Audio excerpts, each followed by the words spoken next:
In this video, we're going to see that how much amount of electric flux can pass through a curved surface area of a cylinder due to a linear strip of charge, right? Now, what the topic is, we have to calculate electric flux, right? So we want to calculate the electric flux through what? So through the curved surface area, which is what we called as CSA. So CSA of a kind of cylinder. So this is cylinder. Now, let me explain how can I do it and what we have to do for the full derivation and the full calculation and getting the formula at the last. So basically what's the apparatus here is there is a strip of charge. You can see this white one, right? So this is a strip of charge which is uniformly distributed, right? So I can write it as it is uniformly distributed, right? Distributed. Now, what uniformly distribution of charge means? It actually means that there is a area, or maybe there is a length. You can assume that it is a length of rod L, right? So this is a length L, and there is a net charge Q here, right? There is a net charge Q which is uniformly distributed all along this line, right? So this rod has a uniformly distributed Q charge, right? Now you have to calculate the electric flux. Now, why electric flux? Because let's see that if we have a charge total Q, so basically if we have a positive charge which is uniformly distributed, then there are so many electric field lines actually passes through the curved surface area of the cylinder, right? So this is a kind of cylinder of a radius. You can assume the radius as R, right? So there are so many electric field lines which actually passes circular and perpendicular to the curved surface area, right? Like this line. So this is the electric field lines which is actually passing through the curved surface area of the cylinder. Now you have to calculate the total amount of electric flux, right? But let's calculate how much amount of linear charge density will be of the strip. So if you are familiar with the linear charge density, so linear charge density, this is the first thing you have to know that what is linear charge density is. Now we actually denotes linear charge density as lambda, right? So this is lambda, and lambda can be calculated as charge per unit length. This is the formula for the linear charge density, right? So this is how we calculate, and the SI unit for this is obviously Coulomb per meter. Now, how this linear charge density can help me to find the electric flux through the curved surface area of this cylinder? Now we will see that, since this is the topic for the Gauss's law. Now this topic comes under the application of Gauss's law. So this is basically application of Gauss's law. So by the help of Gauss's law, we will derive the formula for the total amount of electric flux, which is actually phi, right? Gauss's law derives the electric flux. So we will derive the total amount of electric flux phi through this curved surface area. So how much amount of electric flux will be generated? So it's basically simple that if you take just one point, so let's say here we have a point here, right? So this is what we have, a point P. This is the line, right? Now if you can see that, then there is a small surface area we can assume, which is actually called the ds vector, right? So this is ds vector, and the electric field is passing along with the area vector ds vector. So we know that how Gauss's law works, because electric field always passes perpendicular to the this area, and since area is perpendicular to the electric field, so that's why area vector will make 0 degree with the electric field, because area vector is still perpendicular to its area. So if we can calculate the small amount of electric flux through that area, then we can integrate it and then calculate for the total amount of electric flux passing through the curved surface area. So if you can just see that how much amount of electric flux actually pass through a small surface area. So here we have a small, and here we have a point P, right? And the charge strip is like here.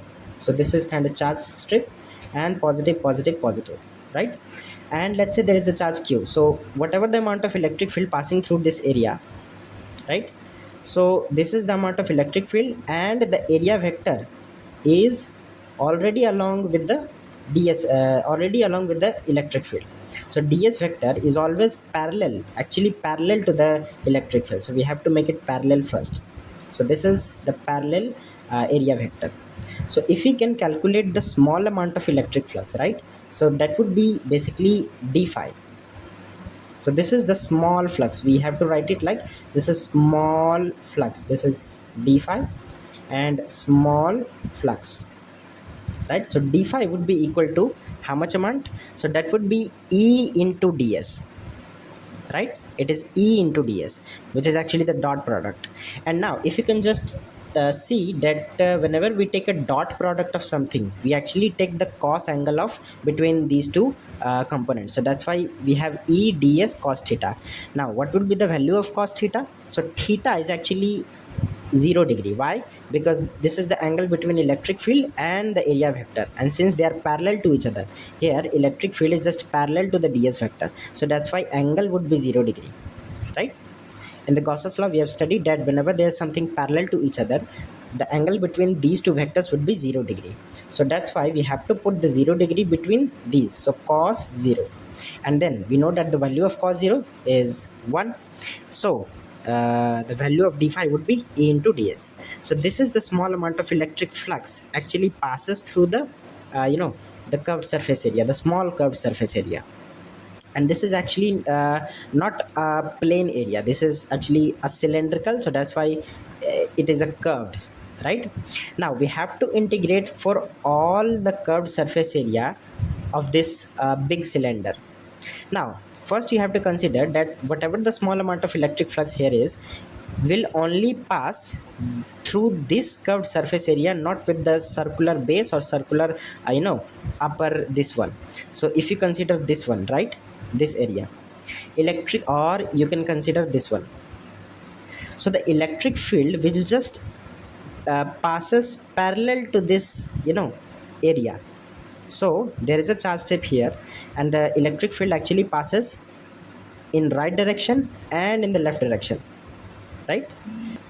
So whenever it passes through the right direction and left direction, it won't cross the circular base, it actually cross only the curved surface area, right?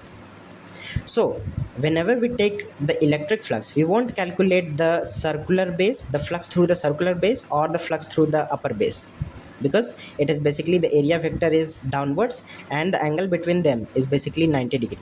The area vector of this circular base, which is ds vector, is perpendicular to the electric field. So if we take cos 90 degree, then cos 90 has a value of 0, so the small amount of electric flux d phi would be basically 0, right? So we won't calculate the flux through the upper base or the lower base, right? We only calculate the flux through the curved surface area, so that's why we have to integrate for the only curved surface area. So if you can just integrate it, this value, so if you can just integrate, so integrating both side, so then you will be ending up writing this term, writing this equation like integration of d phi will be equal to integration of E vector. Oh, we have sorted out the vector, so E into ds, only E into ds, because cos theta is actually cos 0, and that the value of cos 0 is 1. Now the value of d phi would be basically phi, and the value of E into ds would be basically electric field is a constant, and we have to add only the surface area. So this is electric field into integration of surface area. Now what is the value of surface area, which is actually the curved surface area, right? We have to note it that this is curved surface area, curved surface area, curved surface area. So now we know that how much will be the curved surface area of this cylinder. So that's if the length of the cylinder is L, then the curved surface area would be equal to obviously 2 pi r into L. So the perimeter of the base is 2 pi r, and we have to multiply with the length. So that's how you got the curved surface area of a cylinder, right? So this is the amount of electric flux that would be passes through the curved surface area of the cylinder. Now applying the Gauss's law, since we all know that whenever we uses Gauss's law, so the flux, we have to write it first, that according to the Gauss's law, according to the Gauss's law. Now what Gauss's law says? Now the Gauss's law says that if you have a kind of charge here, like the total amount of charge q, right, in this area, if you have a total amount of charge q, right, and you have a linear charge density lambda, so then flux would be equal to charge over epsilon naught.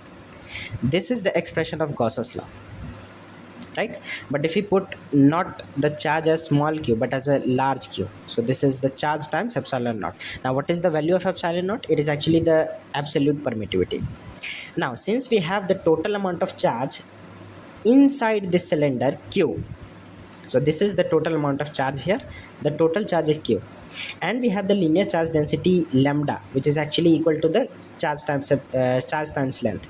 So that's why the total amount of charge would be equal to, now charge would be equal to q, and that would be lambda into length, right? Linear charge density into length, because lambda is charge times length. So that's why if we have to put the charge, then we have to multiply the linear charge density with the length. Now so the flux, so the electric flux passing through the we can also write it, the flux phi, or maybe the electric flux phi e would be equal to lambda into length over epsilon naught, obviously, because it is the charge times epsilon naught, so that would be lambda into L over epsilon naught. Now we have to compare the, the flux, that both flux which is passing through the curved surface area. We have calculated that the total amount of electric flux passing through that area is E into 2 pi R into L, and we also know by the Gauss's law that the total amount of flux is basically charge times epsilon naught, and charge is actually equal to the linear charge density into length, so lambda L by epsilon naught. Then we can compare these equations. So after comparing the electric flux, right, comparing the electric flux, we will have the expression for the electric field passing through the curved surface area. So if we can just compare, so then flux would be equal to E into 2 pi RL, which is actually passing through the curved surface area, and flux is also equal to the lambda L over epsilon naught, right? This is amount of electric flux we have obtained after integration, and this is amount of electric flux we have obtained after the Gauss's law, and we have both obtained the expression for the electric flux. If we can just compare, then we would have E into 2 pi RL would be equal to lambda L over epsilon naught, obviously, and if we can just divide with the 2 pi RL both sides, so then we have lambda L over epsilon naught into 2 pi RL. Then we can obviously cancel out the L term, because this is the length of a cylinder, and you can also say that this is the height of a cylinder, right? So that would be E is equal to lambda over 2 pi epsilon naught into R. Now this is your final expression for the electric field passing through the curved surface area. Now we both have now the amount of electric flux passing through the curved surface area and the amount of electric field passing through that area. So if you can just notice it, that how much amount of electric field is passing. So if you can just, here we have an electric field, right? So the electric field is basically passing lambda L. Electric field is basically lambda L over 2 pi, sorry, it's not L, because L term is cancelled out. So lambda L 2 pi epsilon naught into R. And if you want to know that how much electric flux is passing, so this is equal to the E into 2 pi R into L. So this is the amount of electric flux is passing. Or you can also say that the amount of flux can be calculated from the Gauss's law, right? So you can also say that this is the amount of electric flux passing through the curved surface area, right? Now this is very important topic by the NCERT, because this topic comes under the application of Gauss's law. There are so many topics actually comes under the application of Gauss's law. This is one of them.